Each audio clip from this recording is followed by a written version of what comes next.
अगर आज आप इस स्ट्रेटेजी को नहीं सीखेंगे तो वो आपका लॉस है, मेरा नहीं। मैं तो भैया ऑलरेडी स्ट्रेटेजी यूज करके हर मंथ एक्स्ट्रा प्रॉफिट कमाता हूँ। वो फायदा सिर्फ 1-2 लाख का नहीं, 20-50 लाख का फायदा मिलेगा आपको। आज इस वीडियो से आप जो सीखने वाले हैं ना, वो इंटरनेट पर सिर्फ 1-2 लोगों ने ही सिखाया। जहां ज्यादातर लोग एसआईपी के थ्रू करोड़पति बनने के लिए 30-35 साल तक अपना पैसा इन्वेस्ट करते हैं, लेकिन आपको लगेगा जस्ट 20 साल।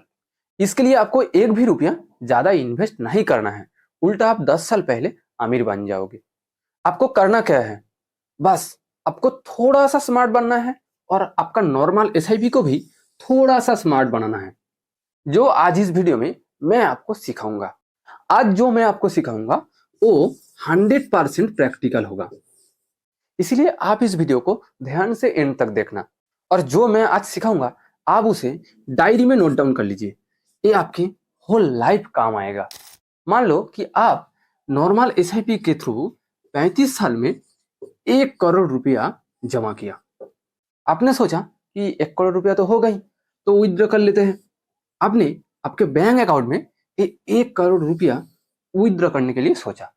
आपने जब भी इस 1 करोड़ रुपया को आपके बैंक अकाउंट में ट्रांसफर किया, आपने देखा कि आपके बैंक अकाउंट में 1 करोड़ रुपया नहीं आई, 3 लाख रुपया काट कर आई। यानी आपके बैंक अकाउंट में इस 1 करोड़ में से 97 लाख रुपया ट्रांसफर हुई। तो ये 3 लाख रुपया कहाँ गई? ये 3 लाख रुपया म्यूचुअल फंड वाले कंपनी आपसे काट लेती है, जो ज्यादातर लोगों को पता ही नहीं है। क्यों काट लेती है वो तो मैं थोड़ा सा आगे चलकर समझाऊंगा। अगर आप म्यूचुअल फंड एंड एसआईपी का इस खेल को समझ लिया तो आप इस 3 लाख को बचा सकते हो। और म्यूचुअल फंड वाले कंपनी भी एड्स में ये सब नहीं बताते, सिर्फ कहते हैं कि म्यूचुअल फंड सही है। ये देखकर आपको भी लगता है कि म्यूचुअल फंड सही है और आप म्यूचुअल फंड में एसआईपी शुरू कर देते हो। बट नहीं, म्यूचुअल फंड्स में सब कुछ सही नहीं है, जो मैं आज आपको दिखाऊंगा और ये भी सिखाऊंगा कि उससे बचने की रास्ता क्या है। लेकिन आज मैं आपको जो स्मार्ट एसआईपी सिखाऊंगा वहां पर आपको मैक्सिमम 10,000 रुपया देना होगा। मैक्सिमम 10,000। जहां ज्यादातर लोगों को 1 करोड़ में से 3 लाख रुपया कम मिलता है, वहां आपको मैक्सिमम 10,000 रुपया कम मिलेगा। और जहां ज्यादातर लोगों को नॉर्मल एसआईपी में 1 करोड़ ट्रांसफर होने के बाद बैंक में सिर्फ 97 लाख मिलता है, स्मार्ट एसआईपी में बैंक ट्रांसफर होने के बाद आपको मिलेगा 99,90,000। इसके लिए आपको आज जो मैं सिखाऊंगा वो ध्यान से सीखना होगा। ज्यादातर आम आदमी, खासकर जो लोग लोअर मिडिल क्लास या मिडिल क्लास के हो, वो बहुत मेहनत करके मंथली 3,000 से 5,000 रुपया एसआईपी कर पाते। देखिए, हमेशा मेरा मकसद होता है कि गरीब और मिडिल क्लास लोगों को अमीर बनने में हेल्प करना, क्योंकि अमीर लोगों के पास ना पहले से ही बहुत सारे पैसा है। वो चाहे तो लाखों रुपया खर्च करके एक फिनेंशियल एडवाइजर से एडवाइस ले सकते हैं। लेकिन हम और आप जैसे एक गरीब आदमी बहुत मेहनत करके किसी तरह मंथली 3,000 रुपया एसआईपी कर पाते। ज्यादातर गरीब लोगों के लिए एक फिनेंशियल एडवाइजर को हायर करना तो दूर की बात। मान लो कि एक आम आदमी मंथली 3,000 रुपया इन्वेस्ट करते हैं। वो मंथली 3,000 रुपया इन्वेस्ट करके 20 साल में 40 लाख रुपया कमा सकते हैं। 40 लाख 20 साल में। लेकिन आप सेम 20 साल में 1 करोड़ रुपया कमा सकते हो, वो भी एकदम लो रिस्क में। एकदम लो रिस्क। जो लोग 20 साल में 40 लाख रुपया कमा रहे हैं वो भी आपसे ज्यादा रिस्क में है। मुझे पता है कि ये देखकर आप जरूर कमेंट करेंगे कि मैं आपको गलत चीजें समझा रहा हूं, क्योंकि लोगों ने तो हमेशा कहते हैं कि लिक्विड मार्केट में हाई रिटर्न का मतलब हाई रिस्क होता है। लेकिन मैं यहाँ इसका ऑपोजिट कह रहा हूँ। भैया मेरी बात सुनो, ज्यादातर आम लोगों को ये पता ही नहीं है कि कहाँ इन्वेस्ट करने से लो रिस्क में मैक्सिमम रिटर्न मिल सकते हैं। इसीलिए वो लोग विश्वास नहीं करते कि लो रिस्क में भी मैक्सिमम रिटर्न मिल सकते हैं। भैया आप 10 मिनट वेट करके मेरा ये बातें सुन लो, आपको ही फायदा मिलेगा। वो फायदा सिर्फ 1-2 लाख का नहीं, 20-50 लाख का फायदा मिलेगा आपको। अगर आज आप इस स्ट्रेटेजी को नहीं सीखेंगे तो वो आपका लॉस है, मेरा नहीं। मैं तो भैया ऑलरेडी स्ट्रेटेजी यूज करके हर मंथ एक्स्ट्रा प्रॉफिट कमाता हूँ। इसलिए मैं तो कहता हूँ कि आप 10 मिनट वेट करके इस वीडियो को देख लो। आज इस वीडियो से आप जो सीखने वाले हैं ना, वो इंटरनेट पर सिर्फ 1-2 लोगों ने ही सिखाया। इसलिए ये नॉलेज सबके पास नहीं है। देखिए, नॉर्मली क्या होता है कि आप जब किसी एक म्यूचुअल फंड में एसआईपी करते हो तो वहां से आपको 12 से 14% के बीच रिटर्न मिलता है। मैं यहाँ बैलेंस करके 13% मान लेता हूँ। मान लो कि आप पर मंथ 3,000 रुपए का एसआईपी करते हो। आपके पास ज्यादा पैसा है तो आप ज्यादा कर सकते हो, कोई बात नहीं। लेकिन ज्यादातर लोअर मिडिल क्लास लोग बहुत मेहनत करके मंथली 3,000 से 5,000 रुपया का एसआईपी कर पाते हैं। लेकिन प्रॉब्लम यह है कि ज्यादातर लोगों को एसआईपी और म्यूचुअल फंड के बारे में नॉलेज नहीं होती। हो सकता है मेरा ये बात आपको बुरा लगा होगा, इसके लिए मैं दिल से माफी चाहता हूँ, लेकिन ये बात सच है। म्यूचुअल फंड के बारे में सही नॉलेज ना होने के कारण ज्यादातर लोगों को पता ही नहीं है कि कौन सी टाइप्स की म्यूचुअल फंड में इन्वेस्ट करना है और कौन सी म्यूचुअल फंड में इन्वेस्ट करना है।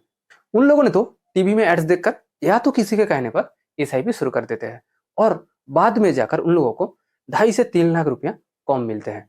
क्यों कम मिलता है, आइए वो मैं प्रैक्टिकली दिखाता हूँ। किसी भी म्यूचुअल फंड में इन्वेस्ट करने से पहले, चाहे वो एक्टिव हो या पैसिव, आपको 2 चीजें देखने की जरूरत होती है। पहली चीज, एक्सपेंस रेशियो। ये एक्सपेंस रेशियो क्या होता है? एक्सपेंस रेशियो का सिंपल सा मतलब होता है कि आप जो म्यूचुअल फंड में इन्वेस्ट करते हो उसको मैनेज करने के लिए यानी देखभाल करने के लिए fund manager and asset management group होते हैं। उन लोगों को सैलरी देना पड़ता है। म्यूचुअल फंड वाले कंपनी क्या करती है कि उसका कुछ परसेंटेज आपसे लेती है ये एक्सपेंस रेशियो के नाम पर। ज्यादातर एक्टिव फंड्स में ये एक्सपेंस रेशियो 1% से लेकर 2% के बीच होता है।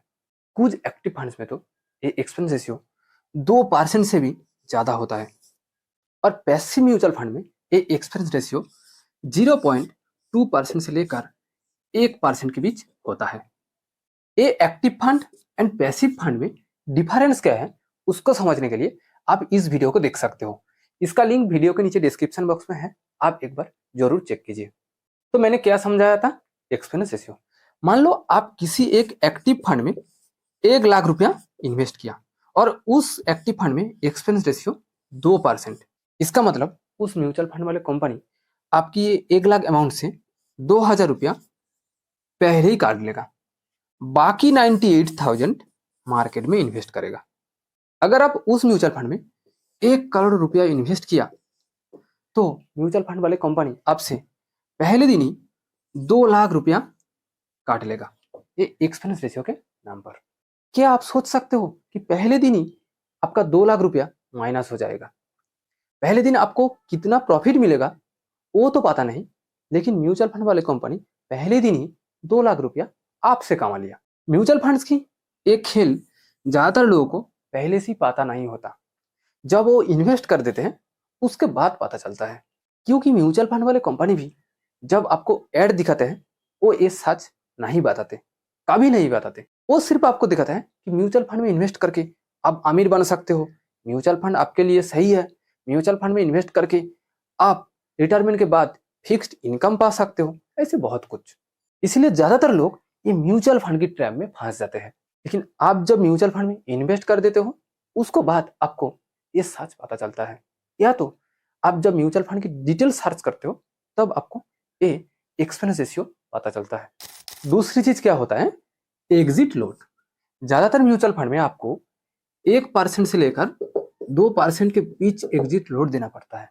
ऐसे बहुत सारे म्यूचुअल फंड्स हैं जो आपसे 4% तक की एग्जिट लोड लेते हैं। ये म्यूचुअल फंड वाले कंपनी ना एड्स पे ये एग्जिट लोड, एक्सपेंस रेशियो ये सब नहीं दिखाते, ये आपको खुद को सर्च करना पड़ता है। आपने जरूर सोच रहे होंगे कि भैया ये एग्जिट लोड क्या होता है? एग्जिट लोड का सिंपल सा मतलब होता है कि म्यूचुअल फंड से पैसा निकलने वक्त म्यूचुअल फंड वाले कंपनी आपसे जो चार्ज लेती है। आपने जरूर सोच रहे होंगे कि भाई आप पैसा इन्वेस्ट करने के लिए चार्ज देना होगा, फिर पैसा निकालने के लिए भी चार्ज देना होगा। हाँ भाई, म्यूचुअल फंड तो आपसे लेती है। इसलिए तो मैं आपको बार बार कह रहा हूँ कि आप ध्यान से वीडियो को देखिए। मैं आपको इससे बचने की रास्ता भी दिखाऊंगा। हम क्या करते हैं, हम जब एसआईपी करते हैं हम सोचते हैं कि हम लॉन्ग टाइम के लिए एटलीस्ट 10 साल या 15 साल के लिए एसआईपी करूंगा। बट कभी कभी देखा जाता है कि 2 साल या 5 साल बाद आपको एक साथ 20 लाख या 30 लाख का जरूरत पड़ता है कोई इमरजेंसी के कारण। देखिए, मिडिल क्लास लोगों के पास ना एक साथ ये 20 लाख, 30 लाख या 15 लाख जो भी हो, इमीडिएट जुटाने का ज़्यादा ऑप्शन नहीं होते। इसलिए हम लोग क्या करते हैं, हम लोग म्यूचुअल फंड में थोड़ा-थोड़ा करके जो इन्वेस्ट किया उसको ही निकाल लेते हैं, और इमरजेंसी में निकलना भी चाहिए। मान लो कि आप किसी एक म्यूचुअल फंड में 5 साल में एसआईपी के थ्रू 30 लाख रुपया इन्वेस्ट किया और उस म्यूचुअल फंड में एग्जिट लोड 2%। आप इमरजेंसी के कारण इस 30 लाख को निकालना चाहते हो। आपने जैसे ही इस 30 लाख को आपके बैंक अकाउंट में ट्रांसफर किया, आपने देखा कि म्यूचुअल फंड वाले कंपनी आपके 30 लाख से 18,000 रुपया काट लिया। म्यूचुअल फंड वाले कंपनी आपसे 18,000 रुपया काट लेते हैं एग्जिट लोड के नाम पर। एग्जिट लोड का इस खेल को आप ध्यान से समझिए, वरना आप बेवकूफ बन जाओगे। कंपनी क्या कहते हैं? कंपनी कहते हैं कि अगर आप आपके इन्वेस्ट किए हुए पैसों को 1 साल से पहले निकलना चाहते हो, 1 साल, तो उसके लिए आपको 2% एग्जिट लोड देना होगा। लेकिन अगर आप 2 साल से पहले निकलना चाहते हो तो आपको 1% एग्जिट लोड देना होगा। ये होता है 1 साल में 2% और ये 2 साल में 1%। मुझे पता है कि आप ये क्लियरली नहीं समझ पाए, कोई बात नहीं, हर किसी के साथ ये होता है, बट मैं आपको आज क्लियरली समझाऊंगा। मान लो कि आप किसी एक म्यूचुअल फंड में 2 साल में 10 लाख रुपया इन्वेस्ट किया, अब आप उसको निकलना चाहते हो, तो पहले साल में आप जो 5 लाख रुपया इन्वेस्ट किया उसके ऊपर आपको 1% एग्जिट लोड देना होगा, यानी 5,000 रुपया एग्जिट लोड देना होगा। और दूसरे साल में, यानी निकलने से पहले साल में, आप जो 5 लाख रुपया इन्वेस्ट किया उसके ऊपर आपको 2% एग्जिट लोड देना होगा, यानी 10,000 रुपया एग्जिट लोड देना होगा। 2 साल में आप कितने रुपए इन्वेस्ट किए थे? 10 लाख। आपको कितना रुपया एग्जिट लोड देना होगा? 15,000। आपको 2 साल में कितना प्रॉफिट मिलेगा वो तो पता नहीं, क्योंकि profit always subject to market risk होता है। लेकिन अगर आप 2 साल के अंदर 10 लाख निकालना चाहते हो तो आपके पैसों से 15,000 कम मिलेगा, ये तो 100% गारंटी है। हो सकता है आप कुछ लोग कहेंगे कि हम तो लॉन्ग टर्म के लिए एटलीस्ट 10 साल 15 साल के लिए इन्वेस्ट करूंगा, मुझे तो एग्जिट लोड से कोई मतलब ही नहीं है, क्योंकि इससे मुझे कोई फर्क नहीं पड़ेगा। भैया रुको जरा, मैंने कहा ना, एग्जिट लोड का एक खेल ज्यादातर लोग समझ ही नहीं पाते। सिर्फ 10-15 साल ही नहीं, अगर आप 20 साल बाद भी आपके इन्वेस्ट किए हुए पैसे को निकलना चाहते हो तो आपको भी एग्जिट लोड देना होगा, क्योंकि ये सारा कंपनी ना बहुत दिमाग लगा के एग्जिट लोड बनाया। अगर आप 20 साल बाद इन्वेस्ट किए हुए पैसों को निकालोगे तो आपको पहले 18 साल में एग्जिट लोड नहीं देना होगा, यानी पहले 18 साल में आप जो पैसा इन्वेस्ट किए हो उसके ऊपर एग्जिट लोड नहीं देना होगा। लेकिन लास्ट 2 साल में, यानी 19वां एंड 20वां साल में आप जो पैसा इन्वेस्ट किए हो उसके ऊपर तो आपको एग्जिट लोड देना होगा। इस 2 साल में आप 19 साल में जो पैसा इन्वेस्ट किए हो उसके ऊपर 1% एंड 20 साल में टोटल जो पैसा इन्वेस्ट किए हो उसके ऊपर 2% एग्जिट लोड देना होगा। ये है कंपनी द्वारा बनाया गया एग्जिट लोड का खेल। इसलिए चाहे आप 5 साल के लिए इन्वेस्ट करो या 20 साल के लिए, ज़्यादातर म्यूचुअल फंड से आप ये एग्जिट लोड से बच नहीं सकते। लेकिन बात यह है कि जब आप 20 साल या 25 साल बाद इन्वेस्ट किए हुए पैसों को निकालते हो तो आपको बहुत ज़्यादा रिटर्न मिलता है। इसीलिए ये 10,000 या 15,000 या 20,000 जो भी एग्जिट लोड हो वो आपको फील नहीं होता, लेकिन कंपनी आपसे काट तो लेती है। लेकिन अगर आप 2 साल के अंदर आपके इन्वेस्ट किए हुए पैसों को निकालते हो तब आपको पता चलता है भाई ये एग्जिट लोड क्या खतरनाक चीज है। तो आपने क्या देखा कि अगर आप म्यूचुअल फंड सुनते हो तो आपके पास 2 सबसे बड़ी प्रॉब्लम है। पहली प्रॉब्लम एक्सपेंस रेशियो और दूसरी problem exit load. Mutual fund में आपको कितना रिटर्न मिलता है? म्यूचुअल फंड्स में आपको नॉर्मली 12 से 14% रिटर्न मिलता है। यहाँ पर मैं आपको एक बात कहूँ, ध्यान से सुनना। एक ऐसी जगह है जहां आप इन्वेस्ट करके म्यूचुअल फंड से भी कम रिस्क में 18%, 20% या उससे भी ज्यादा रिटर्न कमा सकते हो। वो है ETF, यानी एक्सचेंज ट्रेडेड फंड। आप तो कहेंगे कि ETF से तो 12 से 14% रिटर्न मिलता है। हाँ भाई, मुझे भी पता है कि ETF से नॉर्मली 12 से 14% रिटर्न मिलता है, लेकिन यही तो आज मैं आपको सिखाऊंगा कि कैसे सेम ETF से आप 12 से 14% की जगह 18 से 20% या उससे भी ज्यादा रिटर्न कमा सकते हो। एक बात कहूं, ये मैंने खुद ट्राई किया, सच में इसका रिजल्ट बहुत बढ़िया मिला। अगर आप भी ये ट्राई करोगे तो आपको भी 4 से 5% एक्स्ट्रा रिटर्न मिल सकता है। तो चलिए सीखते हैं कि कैसे एक्स्ट्रा रिटर्न मिलेगा। आपका पहला काम होगा कि आप म्यूचुअल फंड के बदले ETF में इन्वेस्ट कीजिए। आप म्यूचुअल फंड के बदले ETF में SIP कीजिए। म्यूचुअल फंड्स में क्या होता है कि यहाँ पर NAV यानी net asset value day and की प्राइस में कैलकुलेट होता है। इसलिए आप जब म्यूचुअल फंड्स में यूनिट खरीदते हो यानी NAV खरीदते हो तो वो आपको डे एंड में जो प्राइस होगा उसके हिसाब से मिलेगा। मान लो आप सुबह 10 बजे किसी एक म्यूचुअल फंड में एक यूनिट खरीदा, NAV खरीदा, उस वक्त एक यूनिट की प्राइस था 100 रुपया, लेकिन उस दिन जब मार्केट क्लोज हुई तो एक यूनिट NAV का प्राइस बढ़कर 110 रुपया हुई। इसका मतलब उस दिन आपको 10 रुपया लॉस हुई, क्योंकि उस दिन डे एंड में आपको एक यूनिट NAV नहीं मिलेगा, उससे कम मिलेगा। सुबह 11 बजे आप एक यूनिट NAV 100 रुपया देकर खरीदा, वही सेम एक यूनिट की वैल्यू डे एंड में हुई 110 रुपया। आप जब खरीदा था तब एक यूनिट की प्राइस था 100 रुपया, लेकिन डे एंड में जाकर वो 110 हो गई। इसका मतलब डे एंड में जाकर पर यूनिट NAV की प्राइस 10 रुपया बढ़ गई, लेकिन आपने तो 100 रुपया इन्वेस्ट किया था, इसलिए डे एंड में जाकर 100 रुपया में जो यूनिट मिलेगा वो आपको लेना होगा। इसलिए डे एंड में जाकर आपको एक यूनिट से कम NAV मिलता है 100 रुपया में। अगर एक यूनिट की प्राइस डे एंड में जाकर 90 रुपया हो जाता तो आपको 10 रुपया प्रॉफिट मिलता, और डे एंड में जाकर आपको एक यूनिट से ज्यादा NAV मिलता, क्योंकि डे एंड में जाकर एक यूनिट की प्राइस हुई 90 रुपया, लेकिन आपने इन्वेस्ट किया 100 रुपया, इसलिए डे एंड में आपको एक यूनिट से ज्यादा NAV मिलेगा। इस एग्जाम्पल के थ्रू मैं आपको क्लियरली ये दिखाने की कोशिश की कि म्यूचुअल फंड में आप तुरंत यानी इमीडिएट यूनिट नहीं खरीद सकते हो और नहीं बेच सकते हो। आप जो यूनिट खरीदेंगे या बेचेंगे वो हमेशा डे एंड की प्राइस में कैलकुलेट होगा, चाहे आप सुबह 11 बजे खरीदो या 2 बजे खरीदो, वो हमेशा डे एंड की जो प्राइस होगा उसके हिसाब से कैलकुलेट होगा।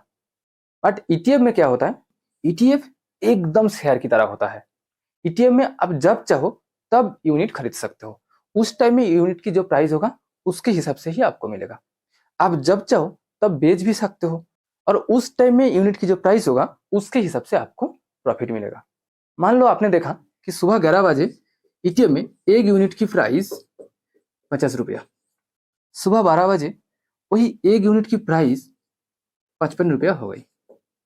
तो ETF में क्या होता है कि आप तुरंत उसको बेच सकते हो और आपको 5 रुपया प्रॉफिट मिल जाएगा। लेकिन म्यूचुअल फंड में ऐसा नहीं होता है। पहले ही कहा, आपने देखा कि सुबह 11 बजे म्यूचुअल फंड में एक यूनिट की प्राइस 50 रुपया, दोपहर 12 बजे एक यूनिट की प्राइस 55 रुपया हो गई। तो आपने बेच दिया और आपने सोचा कि 5 रुपया प्रॉफिट हो जाएगा, लेकिन ऐसा नहीं होता है। आपको प्रॉफिट मिलेगा या लॉस होगा वो डे एंड में जाकर तय होता है। अगर डे एंड की प्राइस 55 रुपया है तो आपको 5 रुपया प्रॉफिट होगा, अगर डे एंड की प्राइस इससे कम होगा तो आपको 5 रुपया से कम मिलेगा। इसलिए लोग ETF में ट्रेड भी करते हैं, क्योंकि ETF एकदम शेयर की तरह होता है। यहाँ आप तुरंत प्रॉफिट बुक कर सकते हो। ट्रेडिंग शब्द सुनते ही आपके मन में आया होगा कि ETF तो बहुत रिस्क है। नहीं भैया, ETF की खासियत यह है कि ETF सबसे कम रिस्क होता है। यहाँ पर एकदम एकदम लो रिस्क होता है। ETF की दूसरी सुविधा यह है कि ETF में सबसे कम एक्सपेंस रेशियो होता है, एकदम कम। यहां पर एक्सपेंस रेशियो 0.05% से लेकर 0.25% के बीच होता है। म्यूचुअल फंड में कितना था? म्यूचुअल फंड में एक्सपेंस रेशियो 1% से लेकर 2% के बीच होता है। ईटीएफ की तीसरी सुविधा यह है कि ईटीएफ में एग्जिट लोट एकदम जीरो होता है, एकदम जीरो। यानी ईटीएफ में आप जब चाहो तब आपका इन्वेस्टमेंट को निकाल सकते हो, इसके लिए आपको कोई एग्जिट लोट नहीं देना होगा। लेकिन म्यूचुअल फंड आपसे कितना एग्जिट लोट लेता है? 1 से 2%। अब मैं आपको जो दिखाऊंगा उसको आप ध्यान से समझिए। अगर आप एक लार्ज कैप ईटीएफ में इन्वेस्ट करते हो तो वहां पर आपको 12 से 14% के बीच रिटर्न मिलता है। लार्ज कैप ईटीएफ में रिस्क सबसे कम होता है, एकदम लो। बट ऐसे कुछ लार्ज कैप ईटीएफ भी है जहां पर लोगों ने पिछले कुछ सालों में 15 से 16% तक रिटर्न कमाई। ज्यादातर म्यूचुअल फंड में भी आपको ये 15 से 16% रिटर्न नहीं मिलता। एग्जाम्पल के लिए अगर मैं कहूं तो आईसीआईसीआई की ईटीएफ, निपॉन इंडिया की ईटीएफ। बट ये दो ईटीएफ को आप आपके लिए रिकमेंडेशन मत समझिए, आप आपके हिसाब से ईटीएफ चूज कीजिए। दूसरी बात, अगर आपके पास थोड़ा सा ज्यादा रिस्क लेने का क्षमता है तो आप स्मॉल कैप ईटीएफ में इन्वेस्ट कर सकते हो, जहां आपको 20% से 25% तक का रिटर्न मिल सकता है। और यहाँ रिस्क भी लार्ज कैप की तुलना में थोड़ा सा हाई होता है। एग्जाम्पल के लिए अगर मैं कहूं तो एचडीएफसी की ईटीएफ। मैं फिर से कह रहा हूं कि इसको भी आप आपके लिए रिकमेंडेशन मत समझिए, मैं रैंडमली ईटीएफ की नाम बता रहा हूं। तीसरी बात यह है कि अगर आप बाहर की देशों में जो कंपनीज हैं उसमें इन्वेस्ट करना चाहते हो तो आप एक ईटीएफ में इन्वेस्ट कर सकते हो, उसका नाम नैस्डैक 100। नैस्डैक 100। यहां पर भी लोगों ने पिछले एक साल में 36% तक रिटर्न कमाई। यहां पर भी रिस्क थोड़ा सा हाई है लार्ज कैप की तुलना में। इस तीनों एग्जाम्पल के थ्रू मेरा कहने का मतलब यह है कि अगर आप चाहो तो ईटीएफ में भी आप आपका इन्वेस्टमेंट को डाइवर्सिफाई कर सकते हो। अगर आप एकदम कम रिस्क लेना चाहते हो तो आप लार्ज कैप में इन्वेस्ट कर सकते हो। अगर आप थोड़ा सा ज्यादा रिस्क लेना चाहते हो तो आप स्मॉल कैप या नैस्डैक 100 जैसा ईटीएफ में इन्वेस्ट कर सकते हो। बट मैंने शुरू में ही आपको कहा कि आप सबसे कम रिस्क में एक लार्ज कैप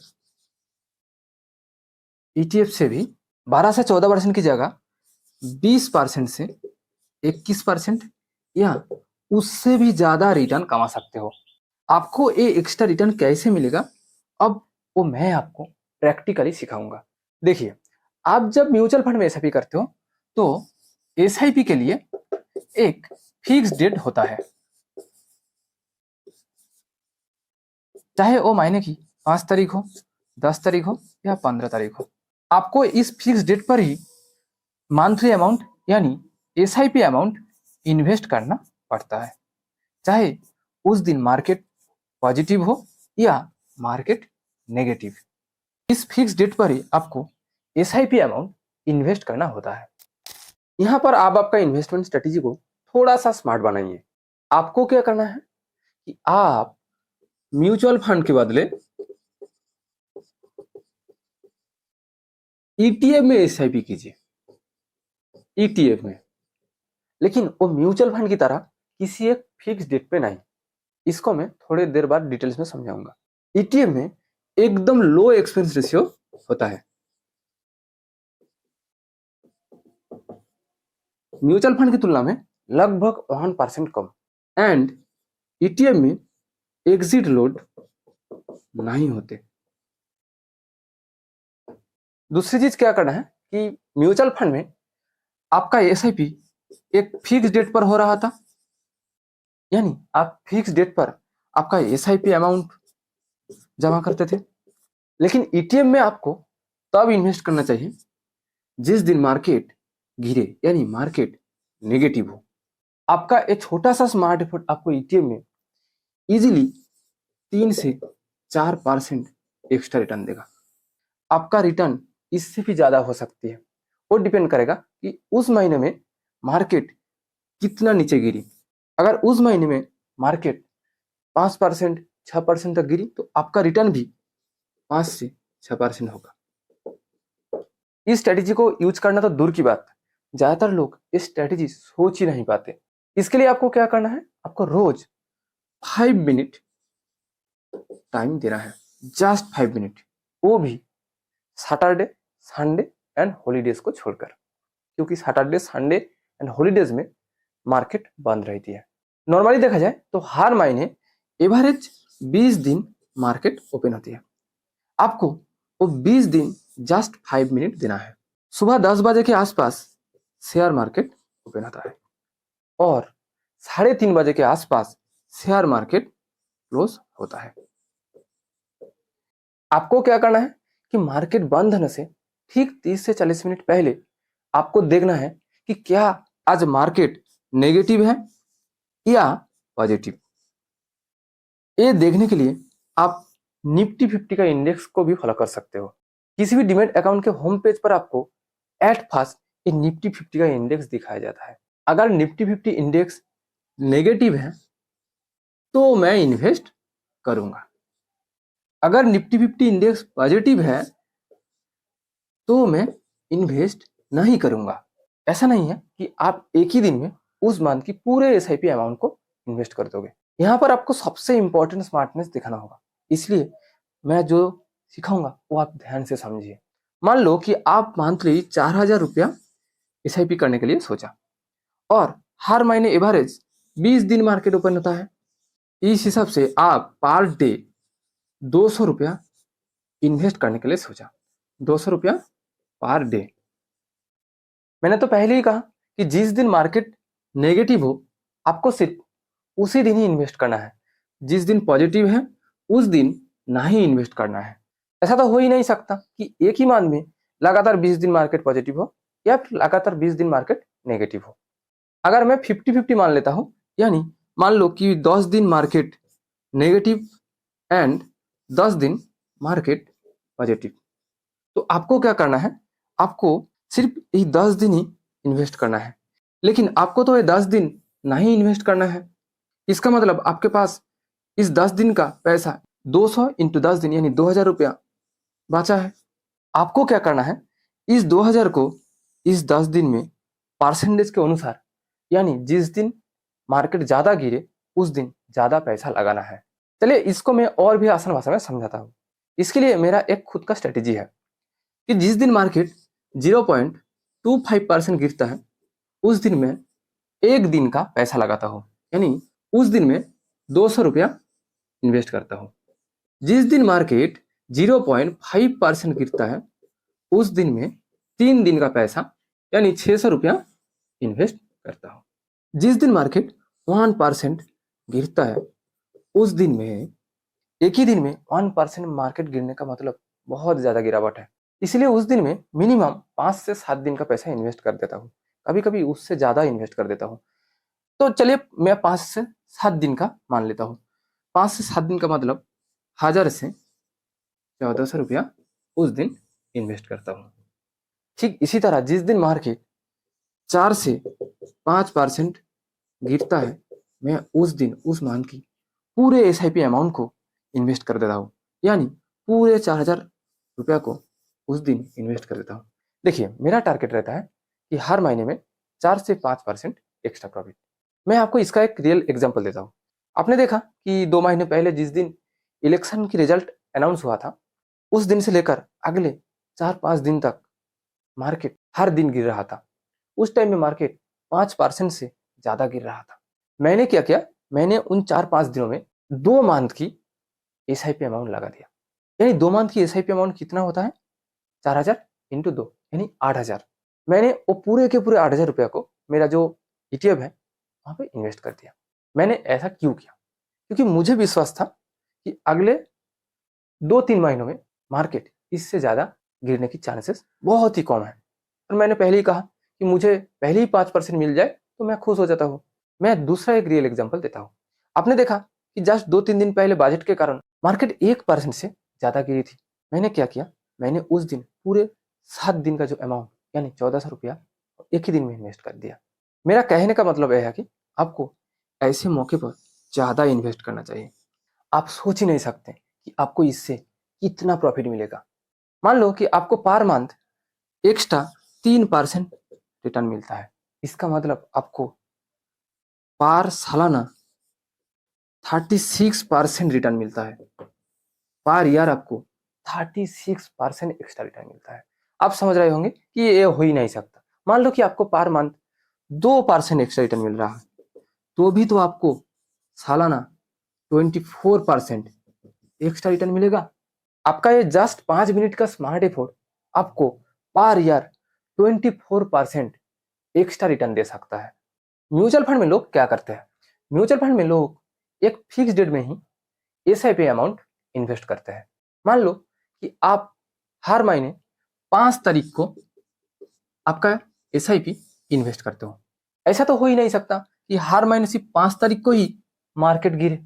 मान लो कि जनवरी मंथ की 5 तारीख को मार्केट नेगेटिव था, फरवरी की 5 तारीख को मार्केट पॉजिटिव था, मार्च में पॉजिटिव था, अप्रैल की 5 तारीख को मार्केट नेगेटिव था। इसीलिए देखा जाता है कि आपका एसआईपी कुछ महीनों में नेगेटिव पे इन्वेस्ट हो रहा है, यानी गिरते हुए मार्केट में इन्वेस्ट हो रहा है, और कुछ महीनों में पॉजिटिव मार्केट में इन्वेस्ट हो रहा है।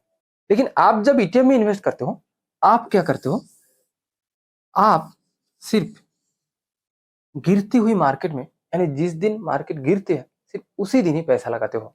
यानी मान लो इस दिन मार्केट गिरी है, आप इसी दिन पैसा लगाया। इस दिन मार्केट हाई है यानी पॉजिटिव है, आप पैसा नहीं लगाया। फिर आप इस दिन पैसा लगाया जिस दिन मार्केट नेगेटिव है। यहाँ पर मार्केट नेगेटिव था, आपने पैसा लगाया। यहाँ पर मार्केट नेगेटिव है, आपने पैसा लगाया। यहाँ पर मार्केट नेगेटिव है, आपने पैसा लगाया। ठीक इसी तरह यहाँ पर भी आपने पैसा लगाया। इसका मतलब आप पूरे महीनों में सिर्फ जिस जिस दिन मार्केट नेगेटिव था उसी दिन ही पैसा लगाया। ये तो एकदम सिंपल बात है कि आपको ही ज़्यादा रिटर्न मिलेगा। मान लो कि इस दिन मार्केट 94 था, यानी आप एक यूनिट 94 में खरीदा। नेक्स्ट दिन ही या तो उसके 2-3 दिन बाद जो भी हो, उस दिन ये 100 हो गया, तो इसका मतलब आपका 94 भी तो 100 हो गया। लेकिन ऐसा मत सोचो कि हर दिन इसी तरह आपका सिर्फ बढ़ता ही रहेगा, ये नहीं हो सकता, क्योंकि आपका ये 100 फिर से गिरता है। लेकिन आपका ये 94 100 हुई, उसके बाद थोड़ा सा गिरी, लेकिन आप यहाँ पर भी इन्वेस्ट किया, वो भी इसके साथ बढ़ने लगा। ठीक इसी तरह कंपाउंड होकर मार्केट अल्टीमेट आपका पैसा ऊपर ही जाता है।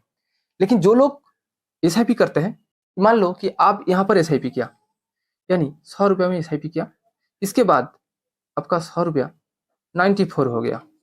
नेक्स्ट मंथ की 5 तारीख को आपका एसआईपी फिर से यहाँ पर इन्वेस्ट हुई, मान लो 105 में इन्वेस्ट हुई, वो भी फिर 94 हो गया। इसीलिए बाकी लोगों की तुलना में आपको हर मंथ 3 से 4% एक्स्ट्रा रिटर्न मिलने की चांसेस होती है।